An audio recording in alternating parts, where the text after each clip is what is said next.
I'm going to go through the solutions to the exam, and I'll do each in a separate video. And this will be the first, each problem in a separate video. This will be problem one. And I want to read the question because it's important. Do the following series converge or diverge? If they converge, find the number to which they converge. Justify carefully. So I want to call your attention to that part that says find the number to which they converge.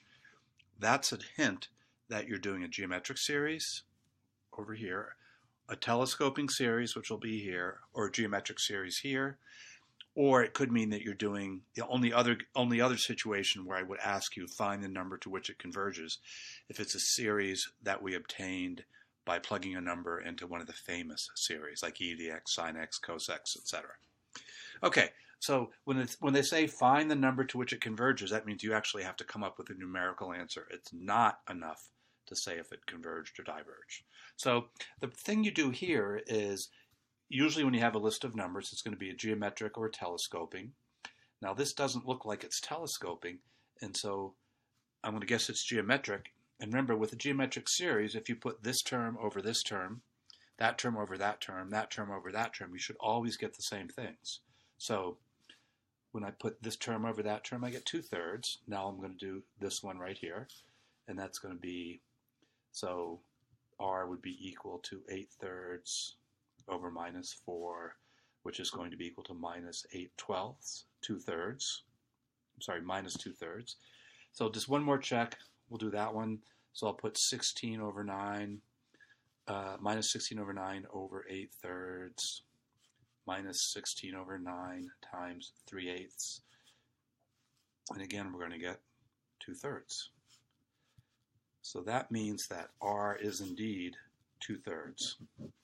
And a is 6.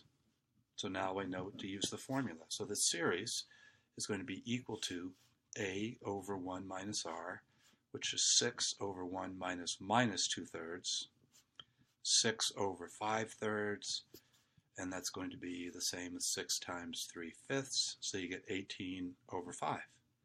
That's the number to which it converges. Okay, well, usually when you have something like this, you have to think, this series might telescope. So I'm going to write out a few terms, log of 2 minus log of 3. That's the first term, when k is equal to 2.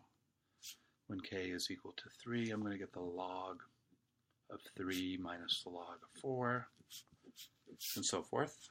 Do one more. Log of 4 minus log of 5. Now this pattern will continue, and what I'm going to do is I'm going to write the nth term. I'll write the n minus first, and I get the log of n minus 1 minus the log of n, and then finally the nth one. The log of n minus the log of n plus 1. So this whole thing here is my Sn. So I'm going to see what I get. That term cancels. This term and this term cancel. This term is going to cancel with the term before it, and these two cancel. So what I'm left with is that Sn is equal to the first term, log 2, minus the last term, log of n plus 1. So Sn is log 2 minus natural log n plus 1. The limit, if the series converges, is going to be equal to this limit, the limit of log 2,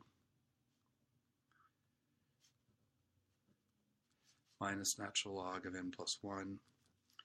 This remains the same. This goes off to minus infinity.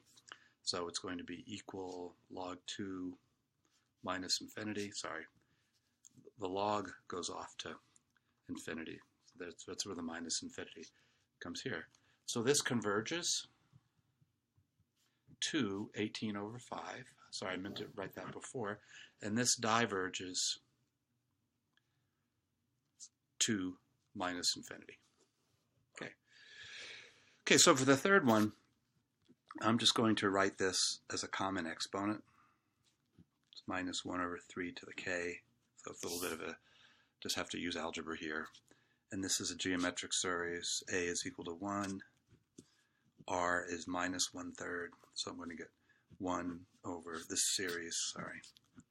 So this series k equals 0 to infinity minus 1 to the k over 3 to the k is equal to 1 over minus 1/3. Don't forget that minus sign. 1 over 4/3, and that's going to be equal to 3/4. Okay, so that's it.